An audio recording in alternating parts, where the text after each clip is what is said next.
मैं आशा वर्कर होवा छતાં मैं डॉक्टर ने कीधुं के सर मारी नॉर्मल डिलीवरी थशे के नहीं थाय तो सरे कीधुं के तारे ब्रीच छे अने आडू छे सीजर वाळाने सीजर ज थाय छे। बहुत सरस लागे भगवान बधानु हारू करे। बहुत सरस एटलू सरस दवाखानु छे के कई गंदगी पण नहीं मारती कि कोई एवं जाने ने कि अहींया दवाखानु छे के कई घर में रहता हो एवं भगवान नु धाम जेवुं छे सर। कोई एवं समझे नहीं कि आ दवाखानु छे। मन ज नतुं लागतुं ने कि आ दवाखानु छे के हुं छे एम। मंदिर बराबर छे सर। ए बदल हूँ थैंक यू मांगू छू सर। बહુ આભાર માનું છું કારણ કે મેં બી આ સવર છું કરશે કોણ મને બાથરૂમ લઈ જશે મારા છોકરાને કેવી રીતે હું ધવડાવીશ એવું બધું મને લાગ્યું સર। એટલે વિશ્વાસ હતો કે મને સર નોર્મલ ડિલિવરી કરી જ આપશે અને તમે જેવા ખાટલા આવ્યા ને એટલા મને તે આમ ખુશ થયું અને રડવું બી આવ્યું અને દુખાવો બી એટલો થયો અને નોર્મલ ડિલિવરી કરી આપી સર। રાઠવા ગીતાબેન ભરતભાઈ, હું આશા વર્કર તરીકે પીએસસી દેવહાટમાં નોકરી કરું છું ગામ પાડલિયા। ત્યાંથી અમારે અહીંયા સંતરામપુર સુરેખાબા હોસ્પિટલ બહુ દૂર પડે છે। 150 કિલોમીટરથી વધારે પણ હોઈ શકે છે। મેં 17 તારીખે શનિવારે મારે મીટિંગ હતી તોય છતાં મેં રજા લઈને અહીંયા બતાવવા આવી તો સરે મને તમે કીધું કે નોર્મલ ડિલિવરી થઈ જશે। મને બહુ રડવું આવી ગયું એટલે પછી મને બોલાયું નહીં સર। પછી મને એમ કીધું કે વિશ્વાસ ભગવાન પર રાખવાનો। મેં કીધું સર હવે મારે ડિલિવરી થશે કે નહીં થશે એવું મને લાગ્યું હતું પણ ભગવાનનો આધાર છે અને સર બી એટલા મારા ભગવાન બરાબર છે એવું મને લાગ્યું ને મારા હૃદયથી તો મને નોર્મલ ડિલિવરી કરી આપી છે। 5 મિનિટ શું પેશાબ કરતા વાર લાગી પણ તરત ડિલિવરી કરાવી।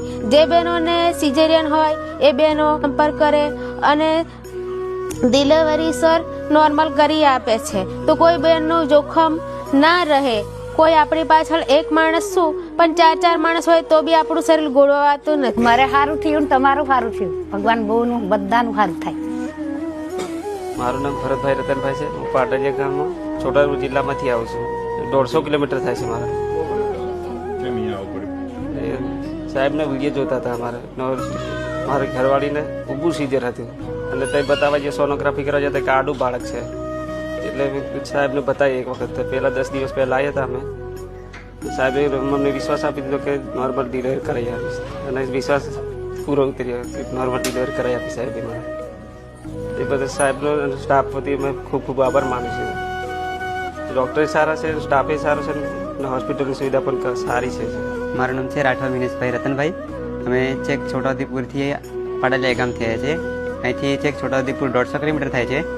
અમે ઇન્સ્ટાગ્રામ પર વિડીયો જોતા હતા કે અહીં હોસ્પિટલ ઉપર નોર્મલ ડિલિવરી કરી આપે છે, સીઝર કર્યું હતું। બહુ ખુશ છે અમે કે નોર્મલ ડિલિવરી થઈ ગઈ છે।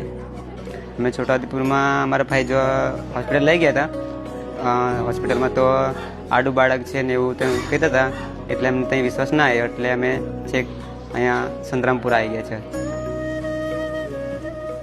છોકરીને બહુ દુઃખ પડ્યો ને તે બારના ડાક્ટર આવ્યા તે કહે છે કે ડિલિવરી ના થાય કે ઓપરેશન કર્યું કે અમારે સહી દીધી અને પછી બહુ મોડાયા તો કે તમે બાર બેહો છોકરી મરી ગઈ હતી તે હું ના પાસ પાડી દવાખાને ના પડે ને છોકરીના બાળક 30,000 રૂપિયા દીધા ઉપરથી ને છોકરી મરી ગઈ હતી।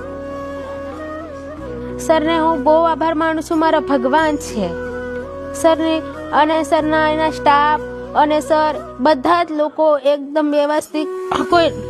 કોઈનો સ્વભાવ એવો નથી કે કોઈ ગુસ્સેથી વાત કરે, કોઈ હસતા મોઢેથી જ વાત કરતા હોય। આખી રાત ને દુખાવો ચાલુ તો મોડો થયો પણ આખી રાત પૂછ્યા કરે કે બેન કેવું છે, સારું છે, કેવું છે, સારું છે એવું કે આ દર્દીનું દર્દ કોણ સમજી શકે।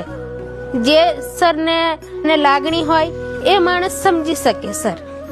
એ બદલ હું આભાર માનું છું। Thank you. જય શ્રી કૃષ્ણ સર। જય રામજી, જય લખધણી રામા પીર।